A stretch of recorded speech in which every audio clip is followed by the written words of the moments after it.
Everyone, welcome back to the third episode of Twin Flame Interviews. And today I'm with Nina Lugg, who I'm very excited to introduce you all to today. And she's part of our WhatsApp group on Twin Flames as well. And she's living in Germany, right, Nina? Yes. So tell Originally from London, but yeah. Are you German by descent, though? Because your surname's quite interesting. Yeah, so my dad's name is derived. He had like Scottish and British ancestors, and I was born in South Africa, so I'm quite mixed. An eclectic mix. Okay. So let's talk a little bit about Nina. So Nina, you're an artist, you're a musician, you're also an astrologer. Like, you've got so many talents, and I think some of your art is behind you as well. So can you tell us a little bit more? You feel free to show us anything or talk us through what you do. And I also see some really cool tattoos on your arms. So. Oh yeah, actually I do tattoo. I did some of my tattoos myself. This one, I Choose Me, which I did actually right after separation with my twin. It was like metaphorically like, okay, this is my journey right now. And yeah, I do have a lot of tattoos. And my art, I sell it on Etsy. I have a lot of paintings that I'm selling. But yeah, I've been creating art since I was little. My dad's an artist. My grandpa also was an artist, a famous artist in South Africa. And so it was kind of my dad's side that influenced me to do a lot of art and also music. I've been composing since I was 8 years old on the piano, and yeah. So and you I've basically been come from a musical and creative artistic background, so it runs in your veins. Yeah. And that's a really good way for Twin Flames to channel this energy that comes up as well. Because a lot of people get lost and they get really obsessed. And the fact that you wrote I Choose Me, very profound, very early on in your journey, you were clued on what you need to do, you know? And a lot of divine feminines I talk to, they get really obsessed, they drown. I mean, I did almost as well. So, which leads me on to, we want to know your story. We want to know, you know, did you know about twin flames before you met your twin flame, and then you met your twin flame, or how was that? Yeah, so I actually manifested him. So I did the 33 time free method where you write down what you want to manifest 30 times a day. So I was writing, I'm manifesting my twin flame, I'm manifesting my twin flame. I wrote it down 33 times for 3 days. Wait. So you're one of those few people who actually go out looking for their twin flame. Because I didn't go out for it. I kind of like put my focus on it in the moment, and then I just let it go. I just detached from it. And I actually had a feeling that my twin flame is coming into my life. I knew about twin flames like, I think only like a few months before I met him, like 3-4 months. And I was like, I am going to only date my twin flame from now on. So every time I was dating someone, I was projecting onto them that they must be my twin flames, because I don't want anyone else except for my twin flame. So it was 2 guys I dated before I met my twin flame where I was kind of projecting that onto them. And every time I was like, if this is sort of like, I don't want this. This is awful. So, wait. Let's backtrack. Why did you want to specifically date your twin flame? Because I've spoken to some people and they're like, oh, I wish I never met the damn person. So what was it? No, I loved meeting him. To be honest, it's because I didn't have like the success in any kind of relationship I had, and I had a deep yearning for my twin flame throughout. I always had this yearning, even when I was a child. Like when I was younger, I already knew there was someone out there, but I couldn't grasp that it was actually true. I always knew and had hope within that, this person's coming into my life one day. And I always had like an inkling. And every time when relationships didn't go well, I was actually happy because I knew I was always closer to finding the right person, because I was learning so quickly through all the karmic relationships and like finding myself more, believing more in myself. And I'm really grateful for all karmic lessons and karmic people, and I've learned to become so grateful for my traumatic experience as a child as well. And I think this integrating this like gratefulness and gratitude towards it has really helped me like come to peace within myself by actually seeing the bad things as something that has furthered my growth so much and has challenged me to find solutions, to find towards myself, to find myself. And a lot of people are they're quite scared to confront it, right? That's why we're like, oh, why did I meet my twin flame? Why I don't like him, I hate him. But that's because of your ego doesn't want to feel the uncomfortable feelings that are coming up, that are being triggered. That's why we like to blame others more than take responsibility, because obviously we think, oh, it must be way more comfortable if we put the responsibility on someone else, we blame someone else, we put it outside of ourselves so we don't have to face it. But everything you see and witness is within yourself. So actually getting uncomfortable to get comfortable is the solution to the twin flame journey, is actually facing what is uncomfortable and facing the triggers that are coming up, facing what your twin is reflecting towards you, because they are doing it out of love, right? They are mirroring that. Did you know this before you summoned your twin flame or manifested your twin flame? Not really, but I quickly catched on to that. So, sorry, I lost track, so go back. No, it's interesting because this morning I was walking around and I was like, you know what, I'm actually very grateful that I met my twin flame, because he does mirror all my blocks, and then I get to ascend and like get to do my mission on earth and my purpose. And no one else is going to be able to do that for me. No one else is going to be able to show me, oh, Manny, look, you've got a block here, you've got a leakage here, you've got this here. And everyone else is just going to take. So your story is quite an inspiration for those who haven't met their twin flame and to figure out how they can manifest, and it's possible. So now let's backtrack. Let's talk about the moment you met your twin flame. What happened? How did you feel? Where was it? What went on? So also regarding the years before I met him, I was doing a lot of trauma work already and a lot of healing already. So it wasn't actually through him that I kind of like, was thrown into the twin flame journey, but for me it has started since birth, to be honest. So what were you doing beforehand? Because a lot of twin flames that I've read about or met, they say, oh, my journey started as soon as I met my twin flame. For me, same as you, since childhood I've been doing this work. But what have you been specifically doing all your life, like healing wise? So when I had my kind of, I was in a deep depression when I was like 14, 15, 16. So that's when my dark nights of the soul kind of started. And until I actually became, with 19, I actually moved out, and that's when everything started, where I started doing yoga, meditation, going deep within, understanding myself. Why am I the way I am? Doing trauma work, doing a lot of coaching sessions, doing a lot of reading, doing a lot of introspection, and it really led me down the path of finding my own authentic way. So actually doing things that didn't work out and things that did work out, and learning through all those experiences.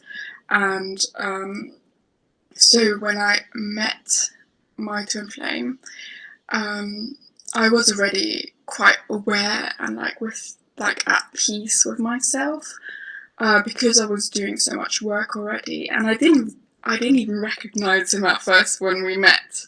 And my theory is that the DM recognizes the DF first, because the DF is more true to herself, and that's what they love. And the DM at the beginning wears a big fat mask, hides behind the lust and addictions and the fakeness, because they're scared of being seen, right? If we're scared of being seen, we'd like to wear masks, because if you can't see me, you can't judge me.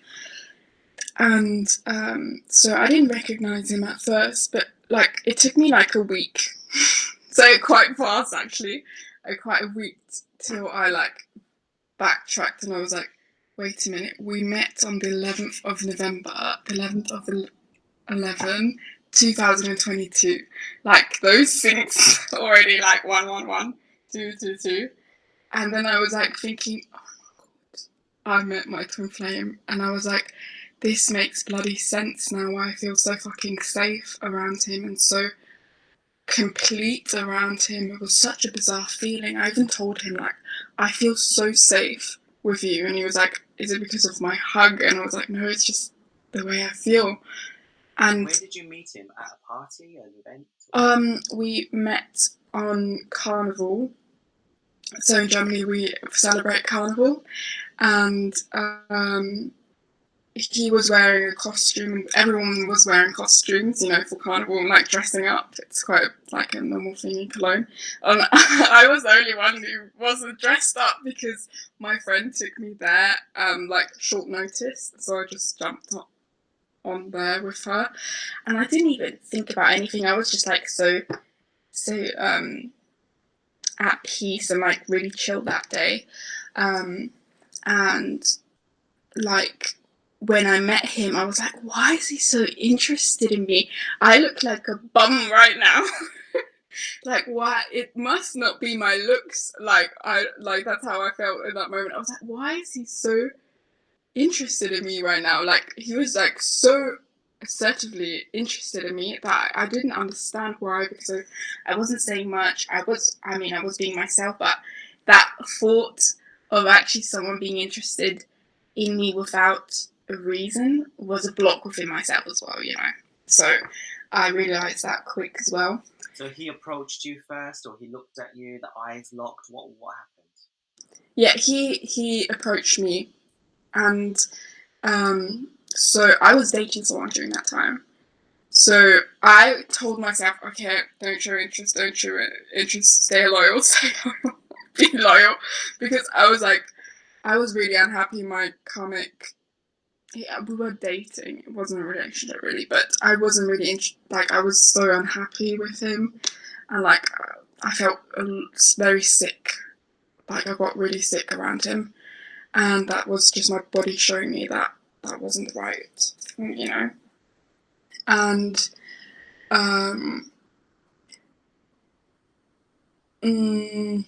so I always that's find the meeting of twin flames always magical. Like you said, 11/11/22. You were very peaceful. oh yes, Very peaceful. yes. It was crazy that day also, because the funny thing is he was walking in front of me and it was a crowded place, and he put his hand towards his back, because he had a rucksack on, and I just grabbed his hand, and it was so natural and it was so bizarre and weird, because you feel so comfortable around someone all of a sudden without knowing that person. So it was like kind of like logic and like intuition going against it, and then until I really realised, oh my god, he's my twin flame. Like, that's so crazy. What made you realise? You said it was a week later, and I agree with you. I think they know straight away, and it was similar for me. Like, it didn't take a week. It took me a few minutes, but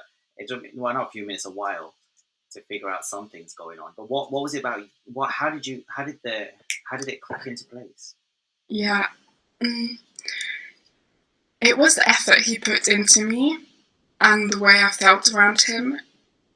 It was so different than I've ever experienced before, and it was kind of an inner knowing. It was kind of like a mixture of that and also a realization of the of the external as well. The dates.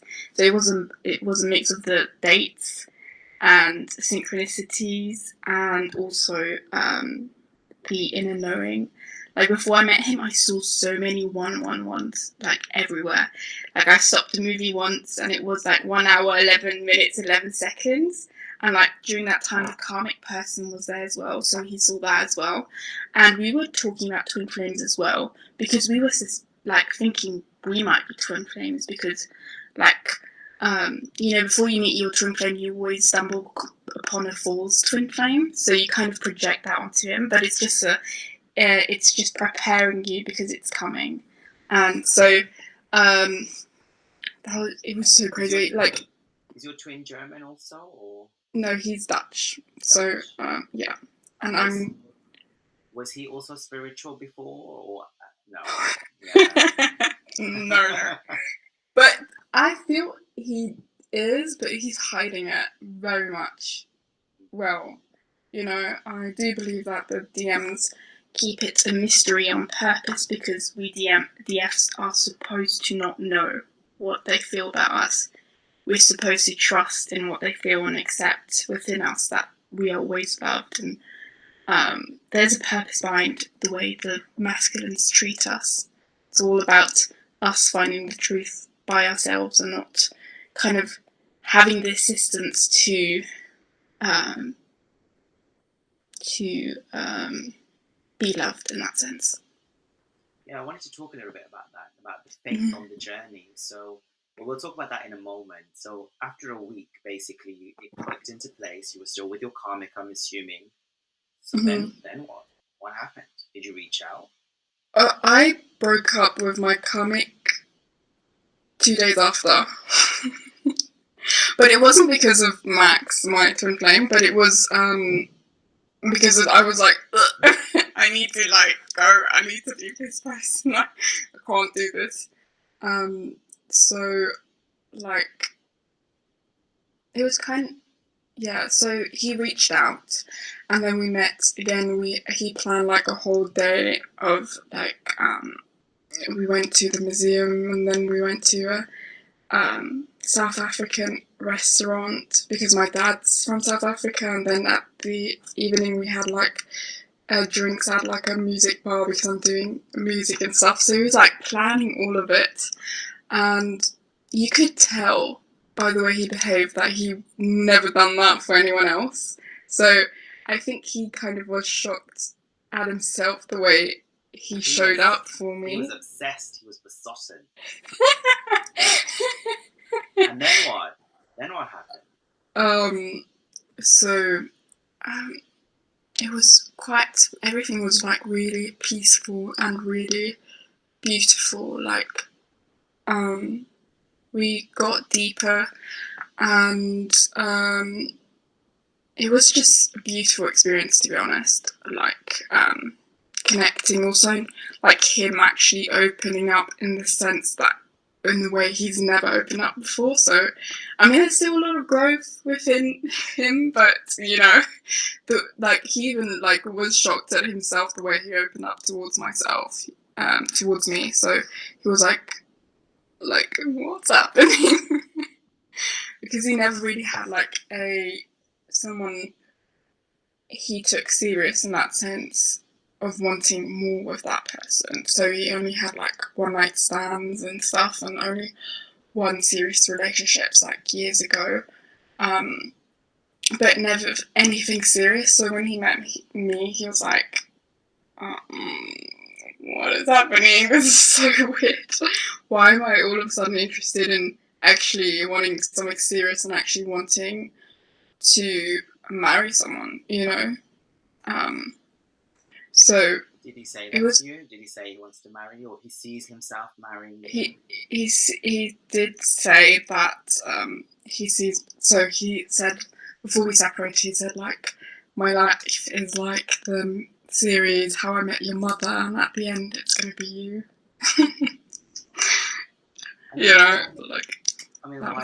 Why did the separation happen? How did that happen? So you dated for how long? A couple of days, weeks, months? So we dated 3 months. Okay. He visited me in London as well. So we had a short trip. And during spending time together, he did show up avoidantly at some times. His avoidant attachment style did show up. But a lot of insecurities on his end as well showed up. He was scared that if I get to know him more, I wouldn't want to be with him. Or you could tell he was triggered in that sense. A lot of stuff came up. So before we separated, we both were kind of upset at the triggers that came up. Were you triggered as well? I was triggered because he kind of didn't show up in the way I wanted him to show up for me. I mean, obviously it's a mirror, you know, I didn't show up the way for myself. But in that sense, we both kind of were on the same time. I was like, nah, that's not going to work. If you can't even tell me how he feels about me, I don't know if this is going to work. So I was kind of running away from myself as well in that sense, because I was like, I don't want to get hurt anymore. And he kind of ended things by saying that you can't give me what I need. And what I told him at the end was that no matter if we get back together or not, I really want you to love yourself and work on yourself, like no matter what, that I want the best for you, and that you know, like heal what you need to heal. And we were like joking about ayahuasca, like him taking ayahuasca, the plant medicine, taking loads of it so we could be together and like him healing all of it. It was funny. Have you taken yourself? Have you taken any plant medicine? Yes. Which yes, ones yeah. have you? Ayahuasca. I've taken mushrooms before as well, and I've also taken bufo, which is not plant but a frog. Frog, yeah. Yeah. It's frog poison or something like that, isn't it? Yeah. And did you go to South America to do it? Was it before you met your twin or after? It was before, actually. And you did like half a year before I met him. You did it in Germany or you did it in South America? Germany.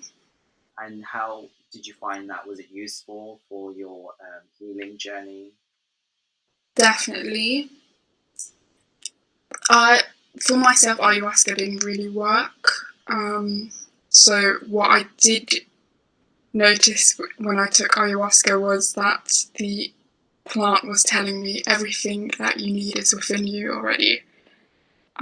So it it's kind a of ceremony, right? A ceremony, and then you want to explain a little bit about ayahuasca, and then we can, because it's in. I've heard some divine masculines going for plant medicines on healing, external stuff. That's good. I've not heard a divine feminine do this, so I'm interested. Really? Yeah. Mm-hmm. Not a twin flame one, at least. Yeah. So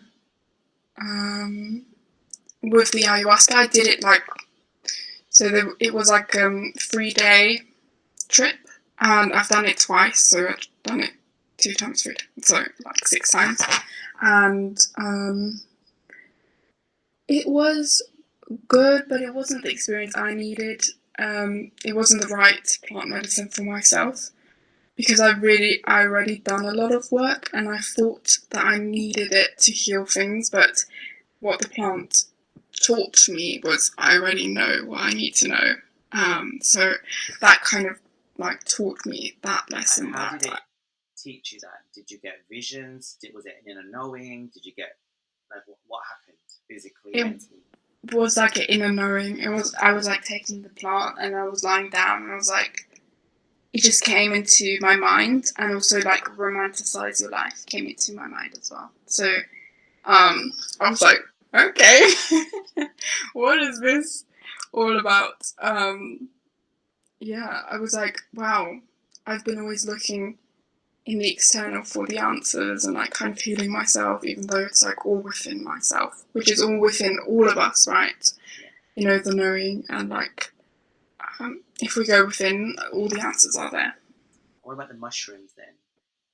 Is it a specific type of mushroom that you have to take? Because people take mushrooms on a night out, don't they? Wherever they do, yeah.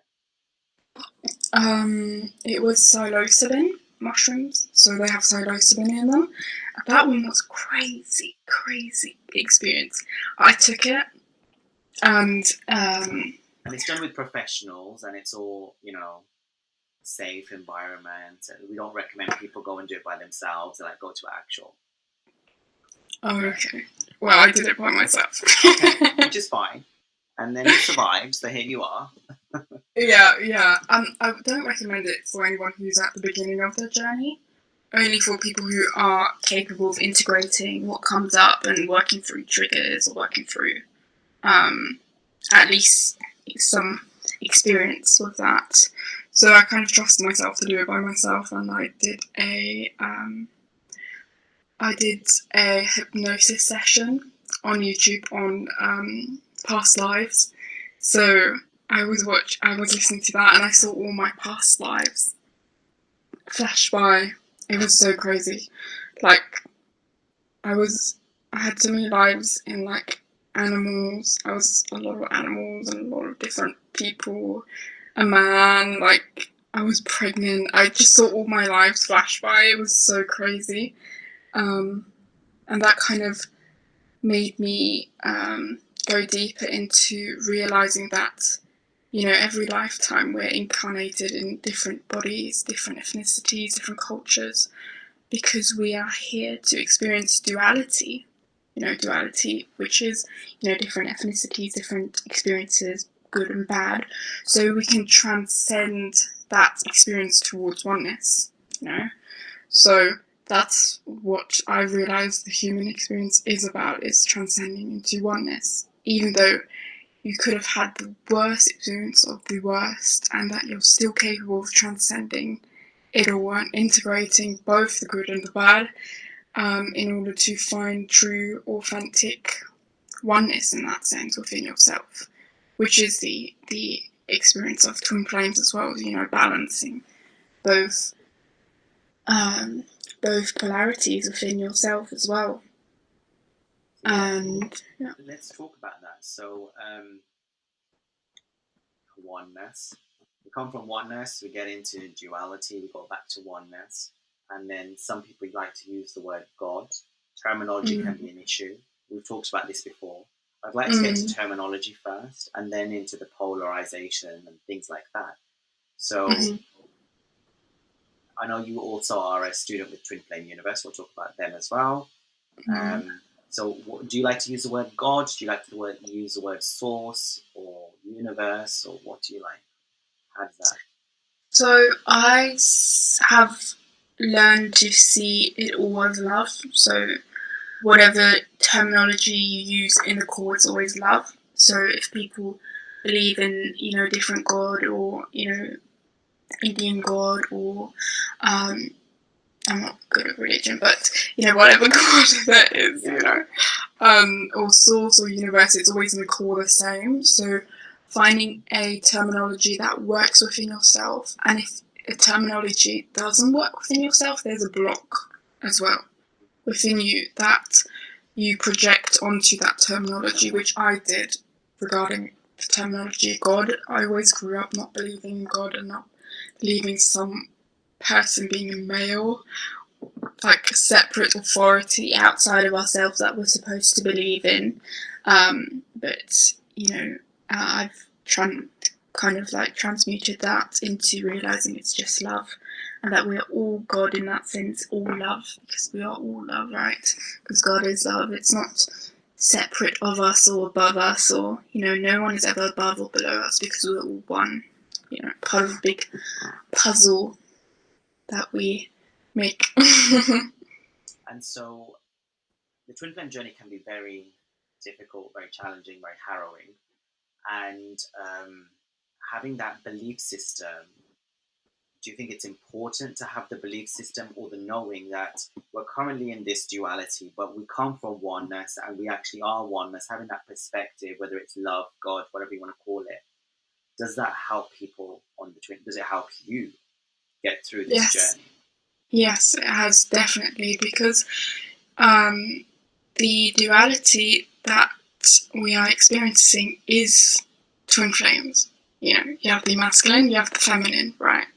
So what some of us don't realize is that if we take one polarity away, it takes away the existence of the other one as well. So if we were all feminine, all in our feminine energy, we wouldn't experience feminine energy.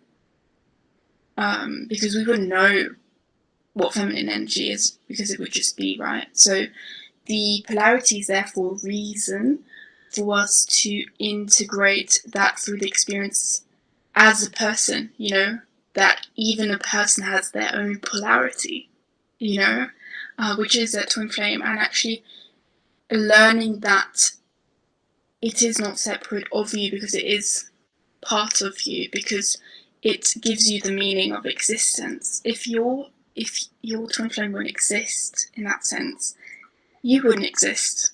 You know, it gives each other the meaning. It's like when people say light cannot exist without dark.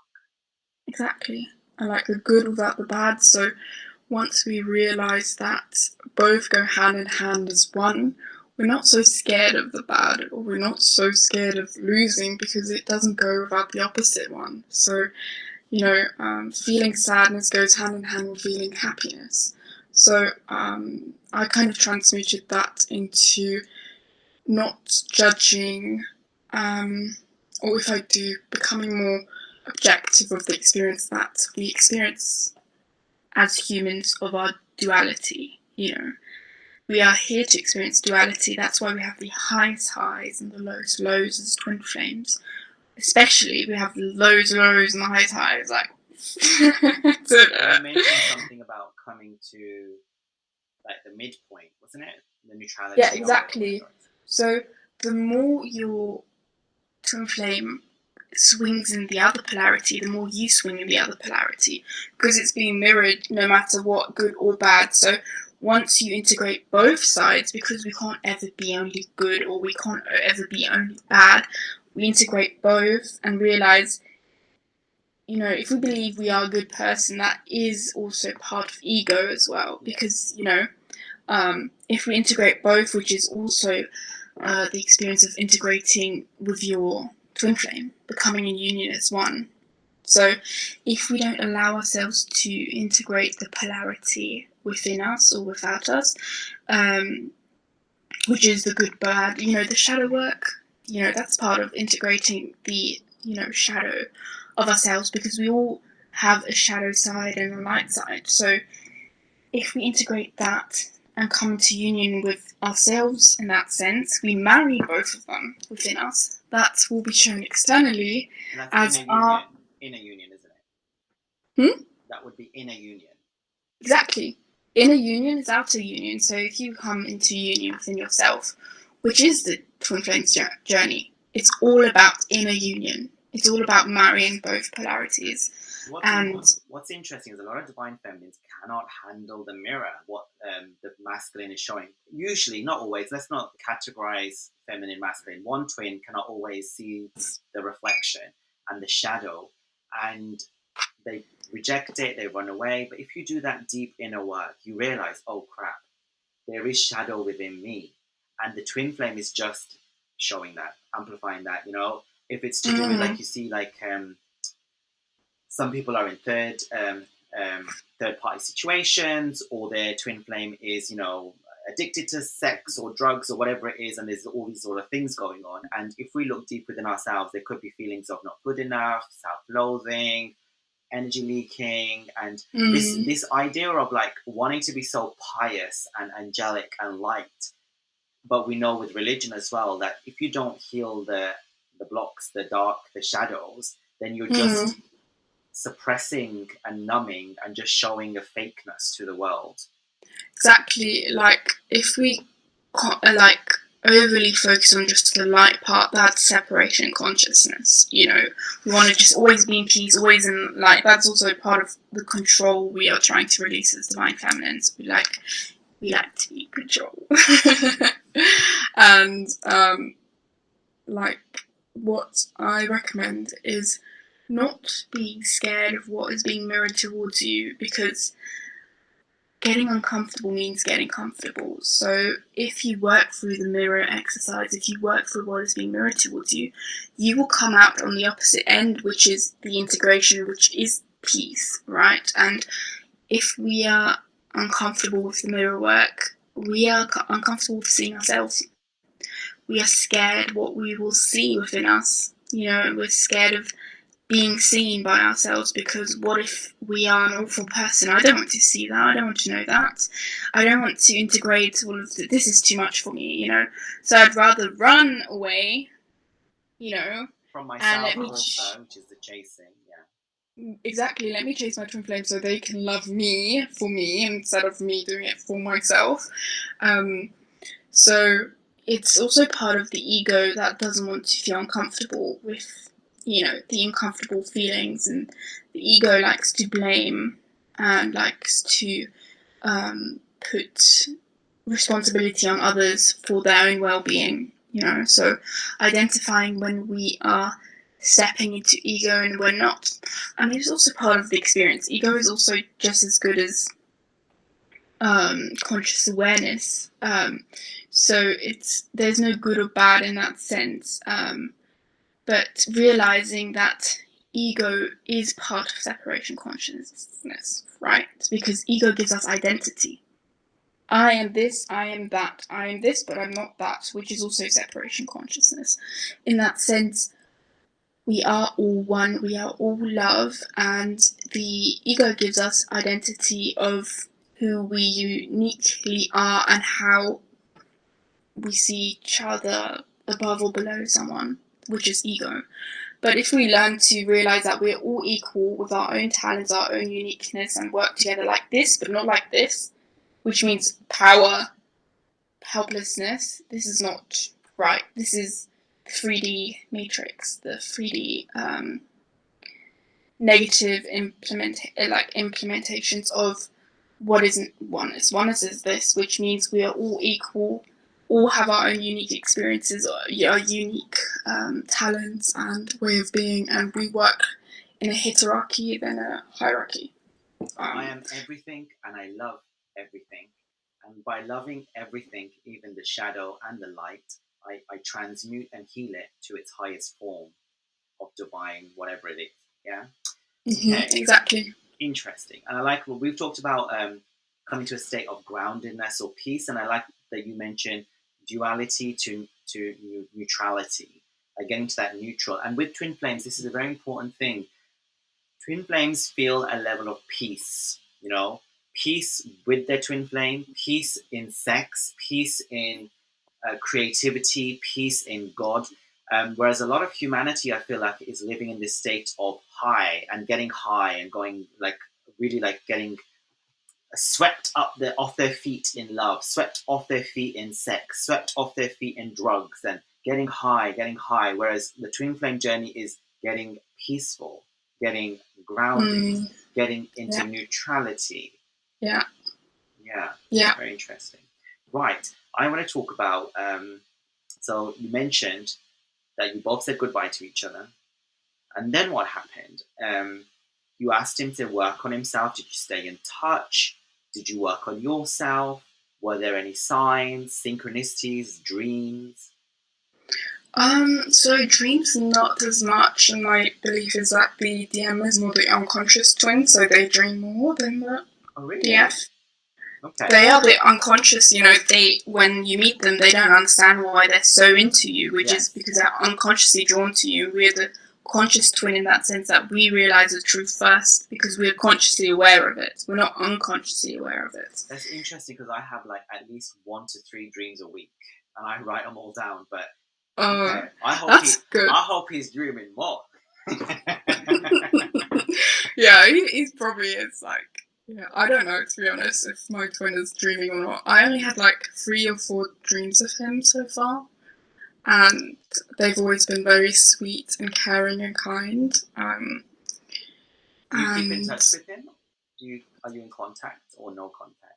Oh, no, we're not in contact at the moment. So I'm letting him step into his masculine to contact me in that sense. So I did chase him after we separated. I sent him a text of saying he's loved, you're good enough, I'm always here. You were trying to fix him like a wounded feminine.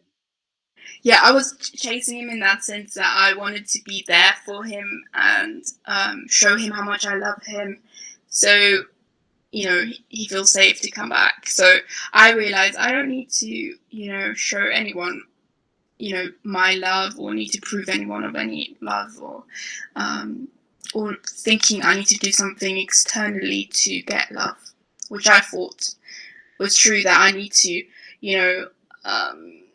be there for someone, overgive a lot, and people please a lot, Which is where a lot of society is, especially with Yeah. soulmates. It's the wounded feminine and the wounded masculine, and the feminine's giving herself away like a mother, and codependency and chasing and sacrifice and compromise and all those things.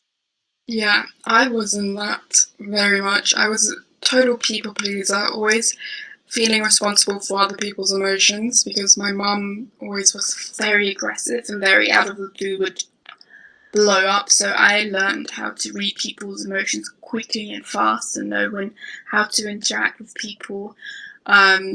So I always felt responsible for other people's emotions and always felt I need to take care of someone for me to feel loved. So that's why I always attracted people who were kind of in victim mode, because if I can be the hero, if I can take care of your needs, if you need me, I feel loved.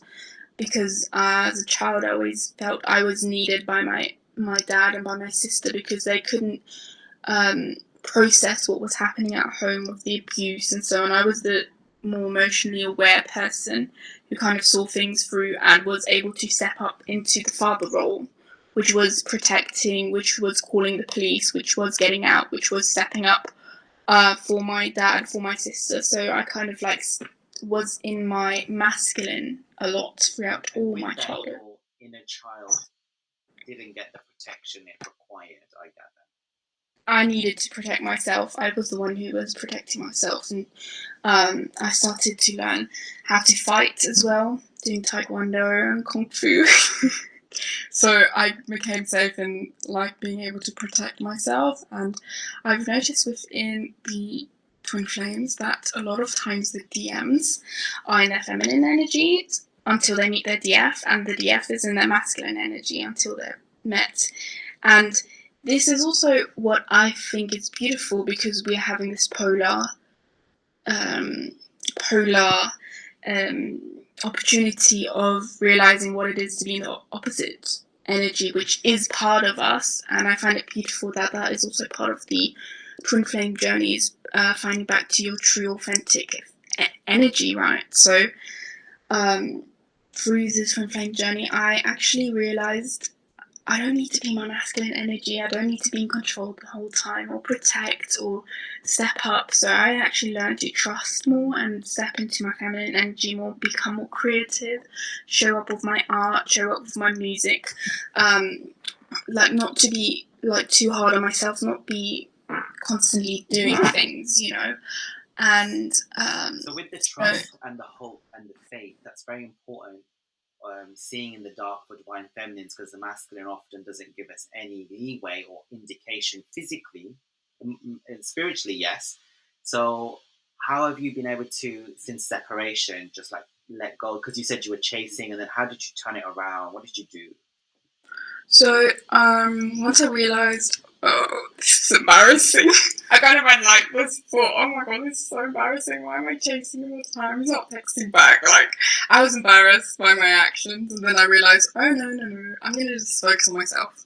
Like, I've been focusing on myself, working through my traumas, you know, so, like, signing up for Twin Flames Universe and like Brian, who was coaching me through it all, who still is. And like that really helped me facilitate even more peace within myself. I can only recommend Twin Flames Universe to everyone. I think they're the only company or organization I've researched a lot. They're the only one that actually teach union consciousness, and how to get into union, and it's like your birthright. Whereas there's other stuff out there which is just like hate your divine masculine and be the dark femme fatale or this and that. I don't know. It doesn't. I like the loving, unconditional approach. It feels better for me. Yeah, definitely too. Like a lot of twin flame coaches are not even in union, so they don't really have the experience of like integrating and learning through what does even union look like. You're still going to work through all your triggers, still going to work through all your problems. It's just you have your counterpart with you there because the healing journey never really stops. And if you feel you're totally healed, that's part of your ego, you know. I agree, and I feel like someone can only coach up until the stage they're at. So if you've got out of the obsessive phase, then you probably can only, I think, coach until that stage. But yes, I recommend Twin Flame Universe because you get to get coached by people who are in union. Yeah, exactly. And their approach is amazing and really So what is their supportive. approach? What's their main approach? And let's do a little demonstration on it. Okay. So their approach is the mirror work, the mirror exercise. So whatever I see in my twin flame that is upsetting me, I will turn it around and put it on myself. You know, so I'm upset. My twin flame is not with me. So I will turn it around and be like, I'm upset at myself for not being with myself, for not connecting with myself, for not communicating with myself, which is also a big thing.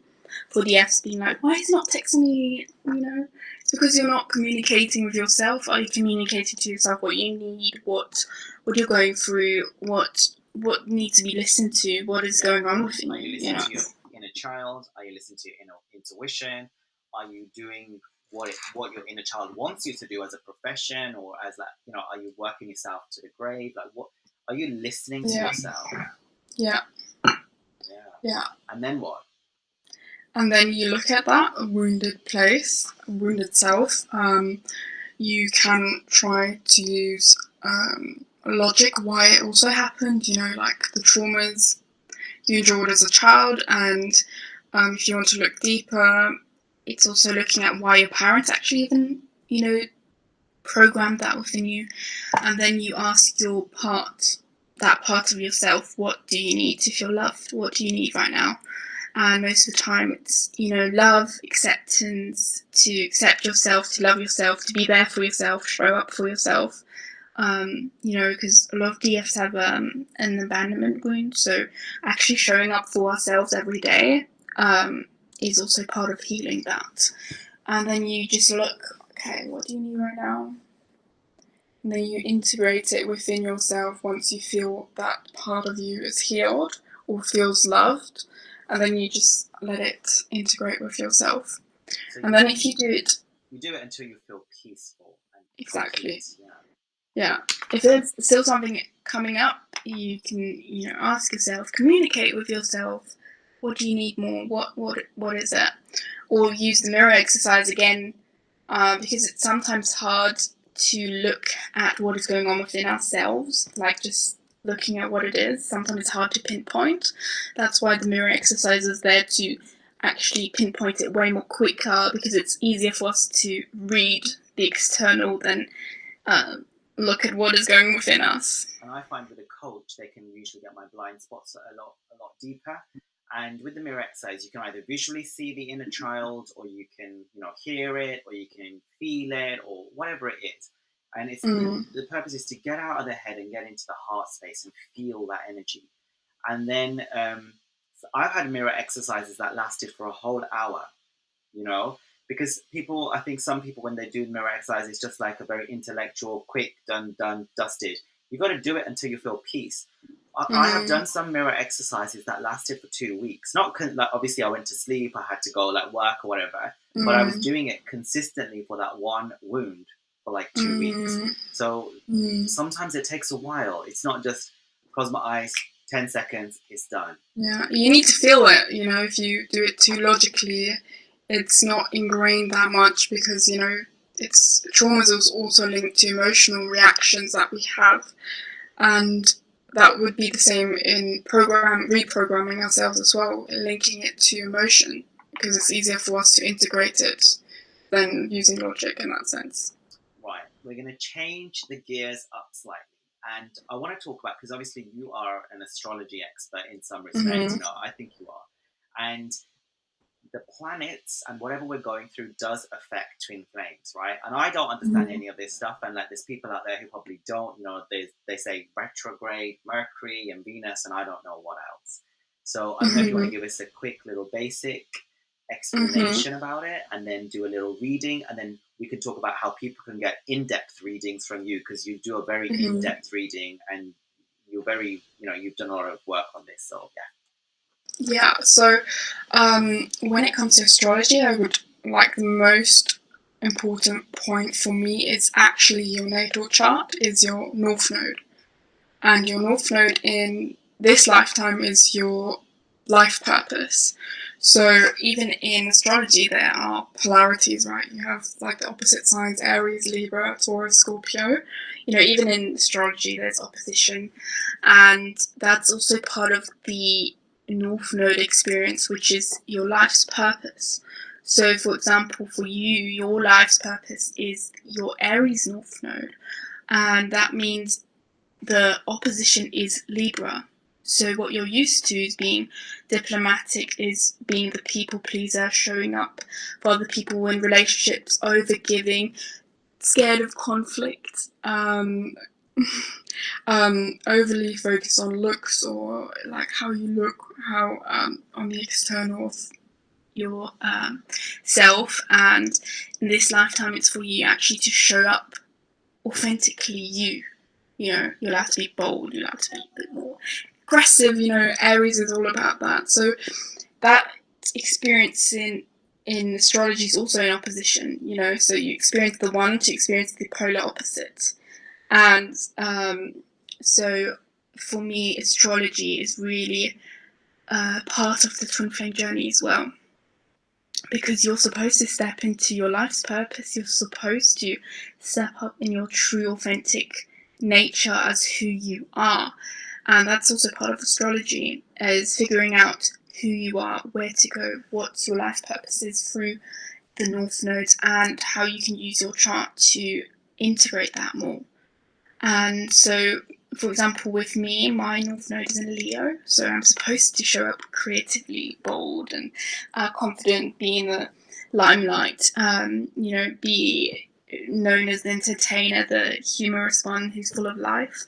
And the opposition that I went through is Aquarius, so I was always the people pleaser, the very overly logical one, being part of a group, not hiding in groups, being selfless, altruistic in that sense. So this polar experience for me has facilitated that growth towards the opposite sign, which is the North Node. And in life, we will experience what is going to be taken away from us.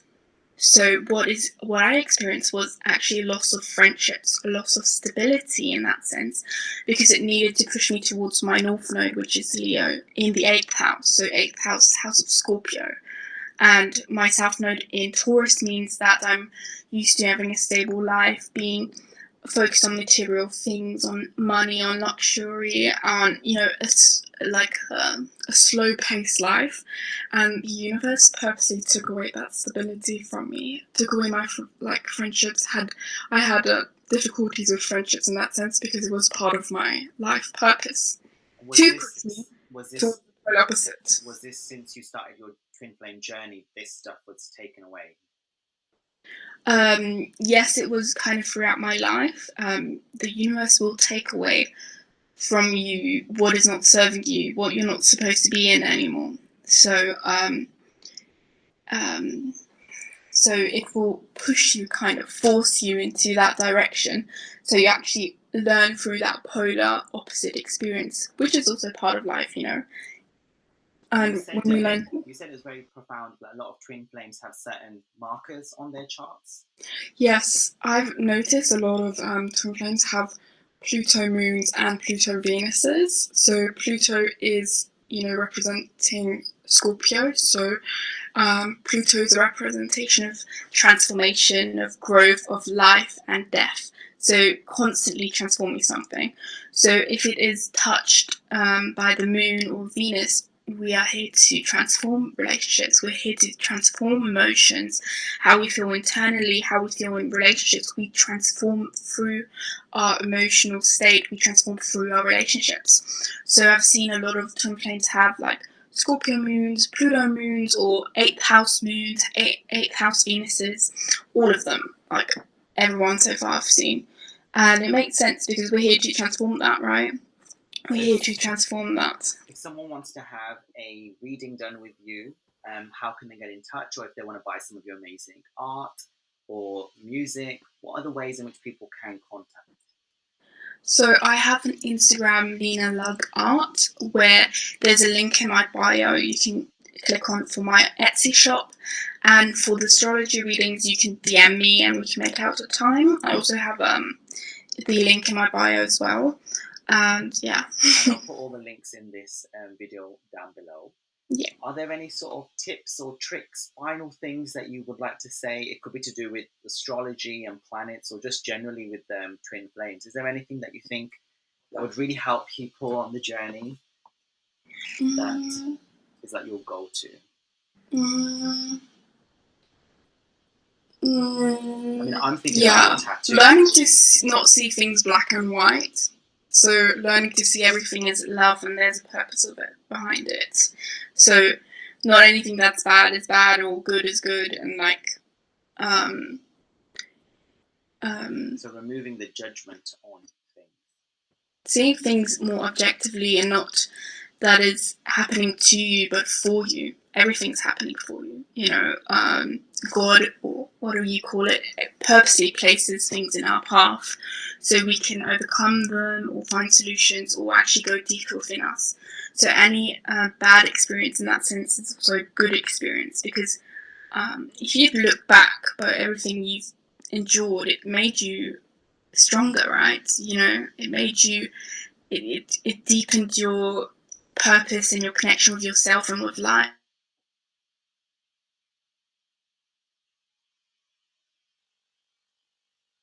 Okay, we had a slight freeze there. Hopefully Nina will be back. But I wanted to say thank you, Nina, for today's amazing interview. And all the links to Nina's social media will be put underneath in the comment section. And I want to remind everyone that love wins, and may God bless your union. And the wonderful information that Nina shared with us today is going to be absolutely useful. I do recommend Twin Flame Universe, and I recommend working with the mirror exercise. Thank you very much, and thank you. I don't know what happened. Oh, that's okay, Nina. I was just explaining to everybody that let's remove that one from the call. That basically, you know, all the links are going to be there available for Nina's social media, and we're very appreciative of your time today and all the valuable information. And I definitely recommend people to do the mirror exercise. Yeah. And that love always wins, and may God bless everyone's union. Yeah, that's perfect. So, thank you very much, Nina. Thank you so much. Take care. Okay, bye. You too.